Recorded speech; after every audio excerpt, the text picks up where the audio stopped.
ข่าวด่วนทันเหตุการณ์เกิดเหตุผัวเก่าขี่รถจักรไล่ต่ำกระบะของผัวใหม่ของเมียเก่าทั้งผัวเก่าและผัวใหม่บ่ยอมกันส่วนเมียเก่าได้ไปเบิ่งผัวใหม่ในขณะที่ผัวเก่ายังคงแค้นไอ้น้อยเมียเก่าและผัวใหม่ของเมียเก่าผัวใหม่ของเมียเก่าได้ทำอาการบาดเจ็บทางด้านตำรวจได้สอบปากคำทั้ง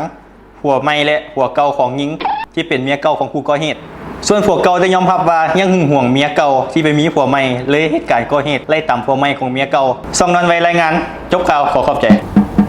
ข้าวอีหยังไว้น้อยงงหรือว่าเข้าใจเลยบอกว่าสิบ่เข้าใจเขาว่าบอกละเอียดปานนั้น ละเอียดรายงานอย่างละเอียดเลย มีผัวเก่าของเมียใหม่ผัวใหม่ของเมียเก่าแล้วก็ผัวเก่าเมียใหม่เมียเก่าผัวเก่ารวมเบิดทั้งเบิดเป็น6คนโอ้มี4คนอยู่รถกระบะน่ะสายฟังนี่นะมี4คนแล้วก็ซ้อนรถจักรมาหัน2คนซ้อนกันมาขี่รถอัดเข้าฝาดพวกที่อยู่รถกระบะเจ็บเบิดเลยอาการสาหัสเฮงงงกว่านักข่าวอีกนักข่าวมางงนะอันนี้ไอ้งงกว่าอีกภาษายังอ่อนนะฝากโครงการที่33ของพวกเขาเด้อดินจัดสรรบ้านนาซอนขนาดขาเริ่มต้นแม่น10คูณ20ราคาแม่น